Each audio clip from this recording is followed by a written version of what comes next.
Oh, welcome to the Crazy Trade Podcast Show, ladies and gentlemen, boys and girls. I am back as I promised. I'm trying to do every game of Detroit Lions this season, as I do. It's usually on Tuesdays, but I have to put on Wednesday because I had a special uh, interview yesterday with a guy named Emmett who owns a Eden Cafe. It's a place right off the west side of Grand Rapids. It's on Bridge Street. You can watch it now. It's on YouTube, Patreon. You can listen to it, Spotify. You can listen to Apple Podcasts, wherever you download your podcast. You can listen to it or watch it. It's a discussion about Michael Jordan and LeBron James. Who's the greatest? So I took that and I put it on Tuesday instead of Wednesday or Thursday. But today, folks, I got to talk about the Detroit Lions and the Minnesota Vikings. It was a quite disappointing game for Detroit for that fact that they were on a bye week. You thought that you had an extra week of rest and everyone would be coming back. You had Branch and you had uh, other guys like Terran Arnold on the way back as well.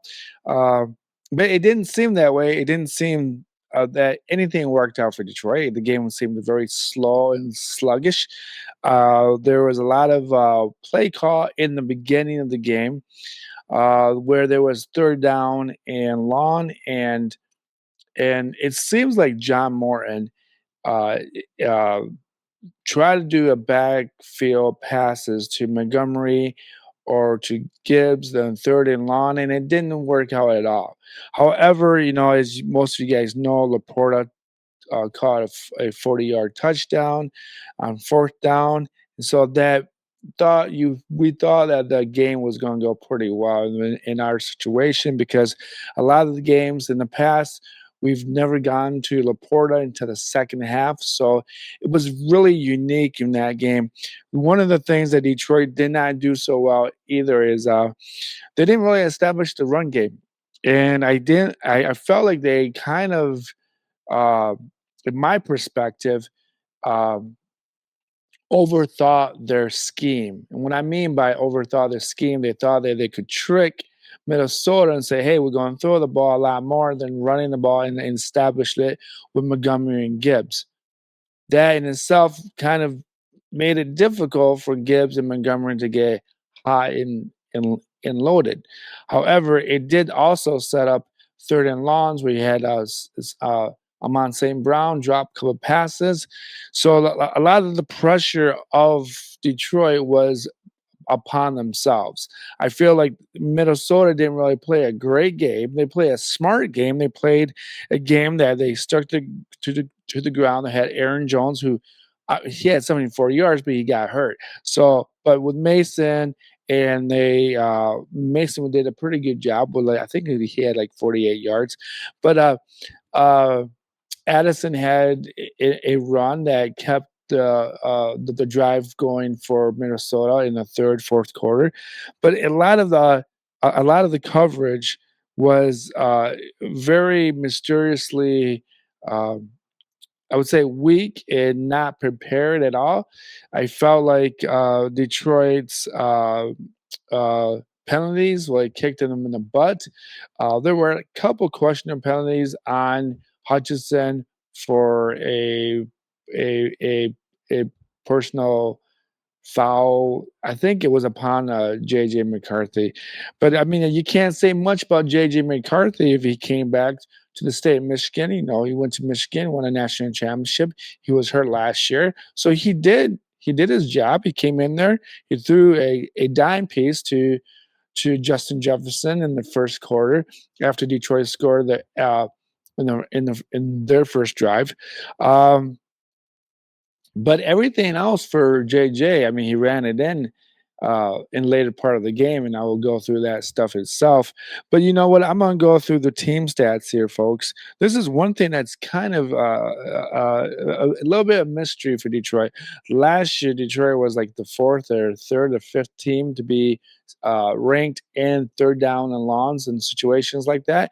This year, they're at the point of yesterday. I mean, of Sunday's game, they were ranked about 22nd. They might have gone even further down because of the results of this game in itself. But let's look at this. I'm going to go down to third down efficiency. 5 for 17 for Detroit, 4 for 12 for Minnesota. The first time that Detroit has gone three and out 3 times in a row was uh, since 2023 against the Bears in Week 14. But it's a mystery about Detroit. What's going on? The passing completions attempts. Um, 25 for 37 for Detroit. Minnesota, 14 for 25, 3.9 for average, and 5.7 for Detroit. Um, Detroit didn't have any interceptions, which was a surprise. I would say that the one thing I would give Jared Goff credit for is the fact that he didn't give up the ball. Uh, he did get sacked 5 times, so the pressure on him, and again, the offense line didn't really do this job. A couple of the guys were hurt coming in and out. They had to rotate players coming in while that particular Ratliff or Decker uh, had to go out for a play or two, or at least a set of plays. So a lot of the protection for Jared Goff wasn't really there. And as you guys know, this is like Jared Goff needs that pocket. He needs that protection. He needs to feel secure. He is not a mobile quarterback. He's not going to be the guy who's going to be instantly running out of the pocket like JJ McCarthy or even Mahomes or even Josh Allen. You're not going to do that with him. You're going to treat him like Dan Marino. You're going to treat him like Joe Montana. You're going to make the guys, you gotta have to have the offense line protect him. And this is something that, in this game, it was very mysteriously not there. I don't know if it was because we had a couple guys injured coming in and out of the game, but that's something to look at. Detroit did have 1 sack. Um, I think they had 1 sack on JJ McCarthy with Hutchinson getting credit for that. The rushing attempts 29 for Minnesota, 24 for Detroit. The total yards rushing for Minnesota was 142, which is low off key for Detroit. 65 yards for Detroit Lions for rushing. Not a good number for a year. Not establishing the run game for Detroit in itself.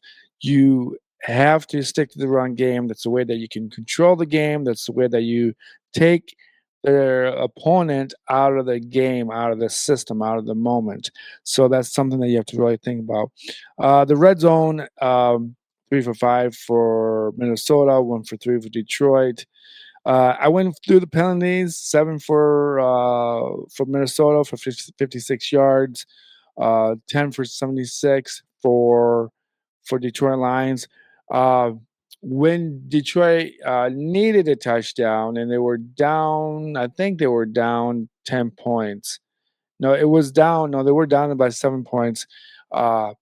Montgomery fumbles the ball, and then Minnesota goes down the field and only kicks a field goal. So Detroit got very lucky that they didn't score a touchdown to make it. I think it would be in the 14-point game. Instead, it went down to 10-point game because of that turnover from Detroit. But if we look at the scoring drives, I like what I said before. When Detroit scored on a 40-yard touchdown to Laporta with they ran the clock for about 2 minutes and 33 seconds and 72 yards, 8 plays. Minnesota went down the field with JJ McCarthy to Justin Jefferson for a 10-yard touchdown, one-hand catch. It was a phenomenal catch. Um, but you know what? They won't tell you this on the stats. Price uh, kicked return the ball from Bates for 61 yards. So that in itself set up Minnesota to have a short field. So special teams, they that's another spot that you might have to think about. So the game is 7-7. It's still in the first quarter. Minnesota takes the lead to 14-7. There is a 31-yard receiving from Addison on 3rd down and 9. They kept the drive going for Minnesota. And on the 3rd and long conversion, J.J. McCarthy touchdown to Hawkinson from the Detroit Lion.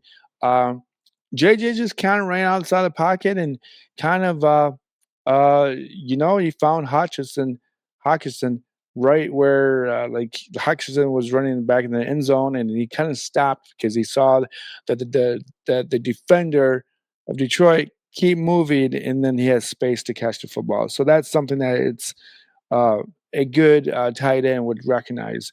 The scoring drive for that was 3 minutes 44 seconds. The yards are 64 yards, 8 plays. And then in the second quarter, Detroit scores with a 2-yard touchdown uh, from Montgomery. 4 minutes and 19 seconds, 35 yards, 11 plays. There were a couple plays for the next play for Minnesota to of their scoring drive. They had a field goal to make it 17-14, 50-yard field goal. J.J. McCarthy did get sacked on this drive. There was a penalty on Hutchinson for, I would say, infraction of late hit or something. I don't know what was going on with that. Unnecessary roughness. Um, but Jack Campbell sacked McCarthy once as well. But it was a 14-yard loss, so they had to kick the field goal to make it 14-17, 17 for Minnesota, 14 for Detroit Lions. In the third quarter, we're going into the third quarter. Minnesota goes out front 24-14, a 9-yard run from J.J. McCarthy. Uh, Again, the coverage was kind of man-to-man coverage, so no one was watching J.J. McCarthy. He just kind of ran outside of the pocket to his right, and saw a lot of space. And I think um, Alex or Branch or somebody uh, just couldn't get to him. So that's something that it's a little bit unfortunate for that. It was a 2-minute drive, 2 minutes and 15 seconds, 35 yards, a 9-yard run. Detroit makes a little push, kicks a field goal, but a 41 field goal from Bates. Uh, However, this drive was kind of cut down a little short because Jared Goff got sacked 3 times.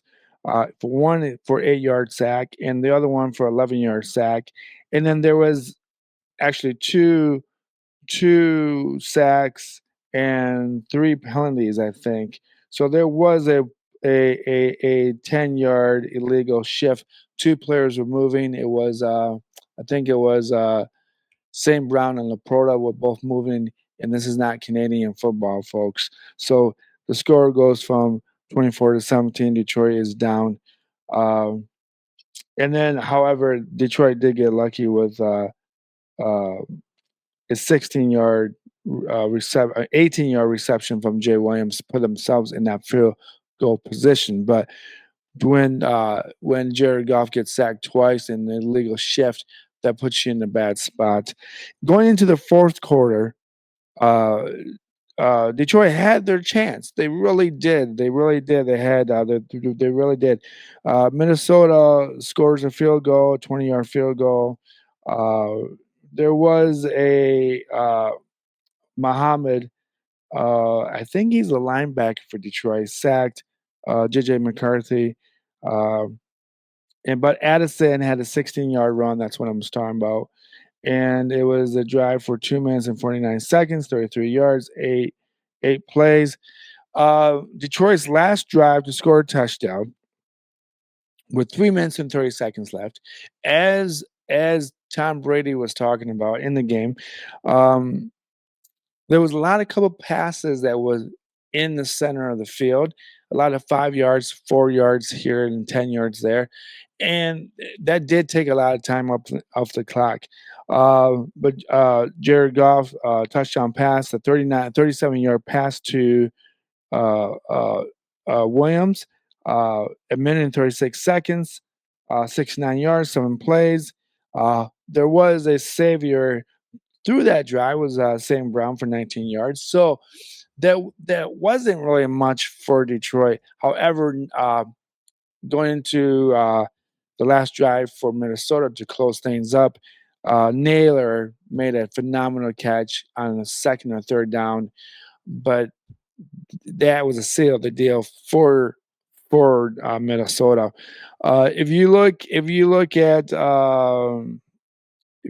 at, I'll go back to the box score. Like what I said before, Minnesota, you had 78 yards for Aaron Jones, 9 carries. Mason had 10 carries for 36 yards. Not a lot of stuff going on for Minnesota's running game. Addison did have 16 yards. JJ McCarthy had 12 yards, 1 touchdown. So we did keep Aaron Jones and Mason out of the touchdown. The rushing wasn't right there for them. Uh, Jordan Addison had 2 receptions, 48 yards for Minnesota. Justin Jefferson had 6 receptions, 47 yards, 1 touchdown. Touchdown in the first quarter. Um, Hutchinson had a touchdown, 2 receptions, 11 yards. But going to Detroit side, I think that we need to talk about Jared Goff again, 25 for 37, only 284 yards, 2 touchdowns, and 5 sacks. And he was pressured a lot, by the way. David Montgomery had 11 carries, 40 yards, 1 touchdown. Jamar Gibbs, 9 carries for 25 yards.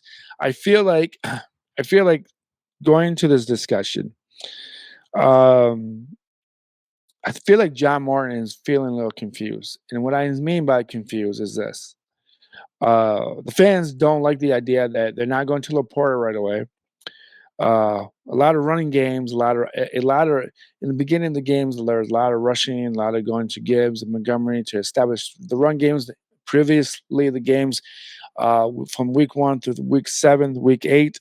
However, the questionable play call for John Morton would be what? Third and long, second and short, second and 10. A lot of these backfield passes to Gibbs, to Montgomery, and they're not there. There's nothing there. There's no reason to set that up if you're not establishing the run game. And I think that he is a little bit struggling with making play calls for Laporta or Wright, the other tight end for Detroit, mixing the tight ends with the running game with Gibbs and Montgomery.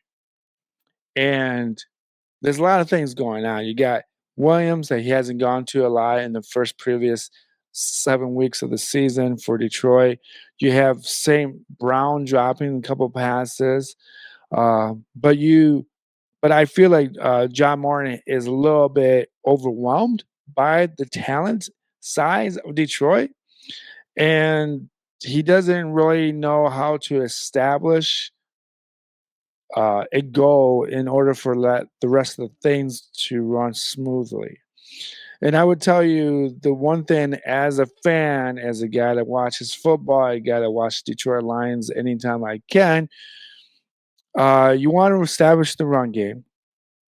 And then you want to also make sure that St. Brown and Laporta are involved in the first and second drives of the game as you're running the football.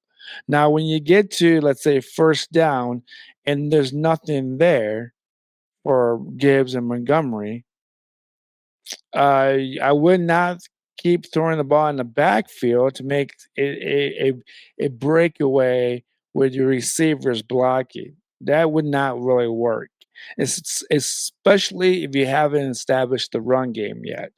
So what you want to do if it's first down and 10 and then the second down and 7 or 6 and you're not really sure, you can go back to the run game or you can go to a tight end uh, a tight end moving to one side to the other side of the field, giving Jared Goff his first option there.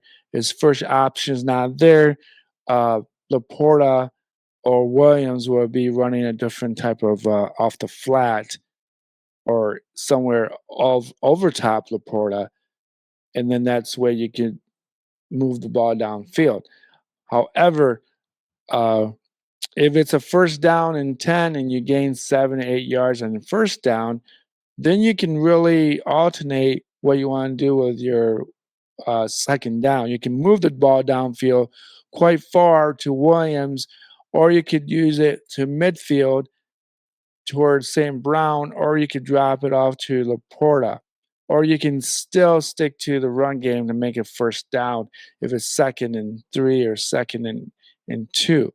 But you have to establish the run game first, and you can't, and you got to know your opponent.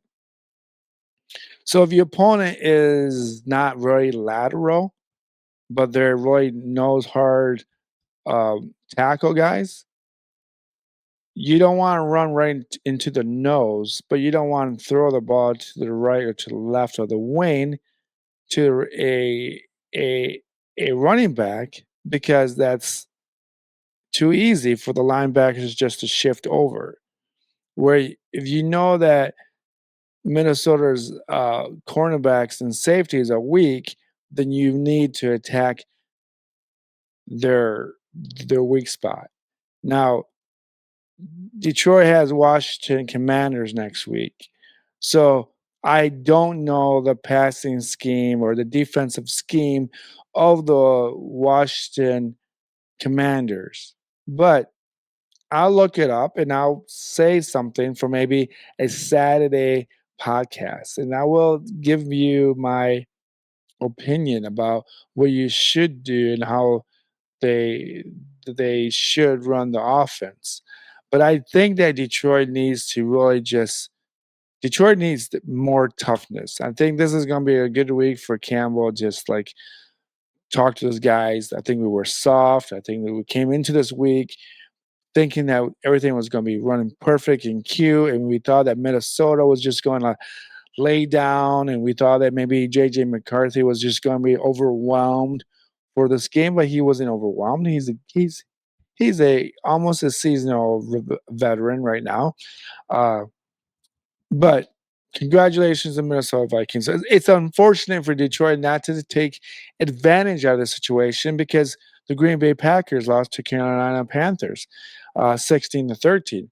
There was a particular play where Jordan Love was running around in circles for 10 seconds and he threw the ball in the end zone and there was no one there. So those are the type of games that you should have won this game against Minnesota so that you could take the number 1 seed in your division away from Green Bay. And remember, Green Bay has a tie in their record. Chicago Bears won this week. So the Bears are turning it on a little bit. And remember, I think the Bears in Detroit played last week of the season. So that's going to be a crucial game in itself. All right, folks. Let me know what you think. Let me know if I was wrong about anything about the offense, defense. Uh, I think Detroit has a lot of work to do. Uh, but that's what sports is about. Sports is about, you can't always win every game, but you can try, right? All right, ladies and gentlemen, boys and girls, come and follow me, subscribe, follow me on Patreon, YouTube, Spotify podcasts, Apple Podcasts, wherever you get downloading podcasts. I'm out. Till next time, America. Peace.